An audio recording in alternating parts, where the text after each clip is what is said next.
Hello everyone, welcome back to the channel. How you all doing? You're looking after yourselves. I hope you are. If you're new here, hello, my name is Noah. I am the bookworm and we talk anything bookish, basically. So I first saw this book tag on MJ's channel, which is known as Reading This Life. Now, if you don't know MJ, which I find it very hard to believe that people don't know MJ, is that I class her as, there's the mother of dragons in Game of Thrones. She is the mother of booktube.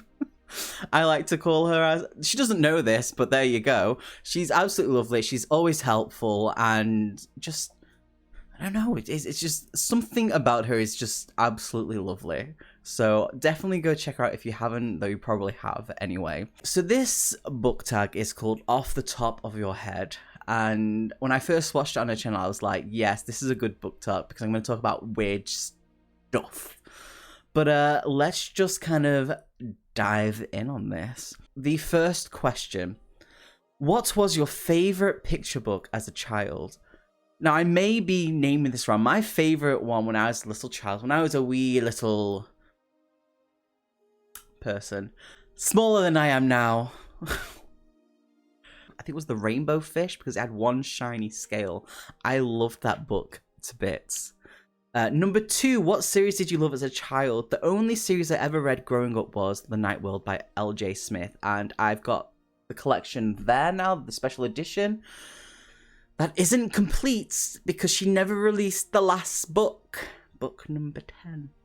I've been waiting for 10 years for this book. Well, over 10 years, I guess. Number 3, the worst book you have read or tried to read. I'm gonna just hands down say Atlas 6. I loved the concept of it. I really, really did. But when you get to around the halfway mark of like a 500, 600 page book, and there's no story at all, but just different point of views of the same thing being retold, it gets tedious, there's nothing to latch onto, and apparently you don't really get the story that's hidden in everything to like the last page. I can't wait that long. It's not worth it for me. Number 4, your favorite reading or book memory. I don't really have them, which is weird. Either A, my memory's terrible, or I'm just don't really make book memories, I guess. Apart from the one time when I was walking home reading a book and I actually walked into a tree in front of my friends. Who put that tree there? Number 5, a book you loved as a movie. I have 2. The Colour Out of Space by Lovecraft, and it was a fantastic representation of it, and it had Nicolas Cage, and it's the only time I've loved Nicolas Cage in a movie. Loved him in that. And Reanimator. I love that movie. I love the first one. Never watched the second one, but I love the first one so much, and it's one of my guilty pleasures watching. Number 6, a book you wish they would make into a movie. See, that's difficult because with any book or games, when they've tried to make it into a movie, they've never gone well. Like, Blood Rain, it didn't go well. It's a poo stain. But then again, they did Lord of the Rings. Now, I never read Lord of the Rings, but I love the movies. I don't know, don't hate on me. I don't know, that would be difficult. I don't know.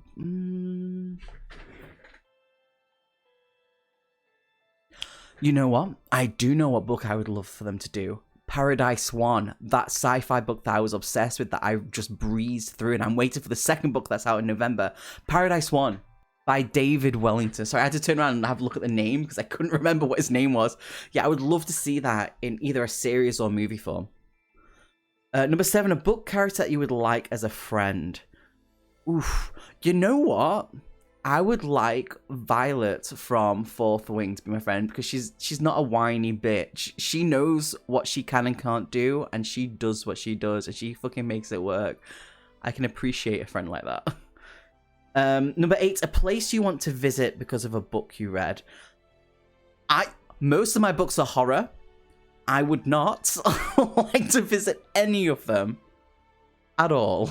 No, thank you. Moving on. God, I'd be the first to die in that. Number 9, a non-fiction book you would recommend. I don't really read non-fiction, and I don't know why. Yeah, no, I don't have non-fiction books at all on my bookshelf that is currently a mess while I wait for my new shelf to arrive. Number 10, if you could hang out with an author all day, who would you pick and why? I would pick L.J. Smith for the same reason I mentioned in one of the other questions. We're waiting for the ending of the series of Night World for many, many years, 10 plus years. The last book of the series. Been waiting 10 plus years for this book she said she was doing. That's never come out. I need to know how it ends, how it closes, and I can put that book with these on the shelf. Please and thank you. And also the creators of Destiny Quest and Fighting Fantasy, I would love to like be around them and be like, help me. How do you get the creativeness? How do you do what you do? But that's pretty much all the questions. I thought it was a really cool little thing to talk about. Not long at all and pretty fast. I'd love to know Ven's answers to these questions, so I'm actually going to tag him and hopefully he will pick up that mantle and continue it. I would love that, absolutely. But thank you for watching. I really appreciate. Obviously, we've got a live stream happening on the 5th, so don't forget about that. I will be uploading some more reading sprints as well, and I still have to do my review of Fourth Wing, which I've not done and I don't know why. Oh. But yeah, thank you for watching. I really appreciate it. Know what your answers are down below. I would love to know. And stay awesome, my friends. Be good, my wee little hatchlings, and I will catch you later.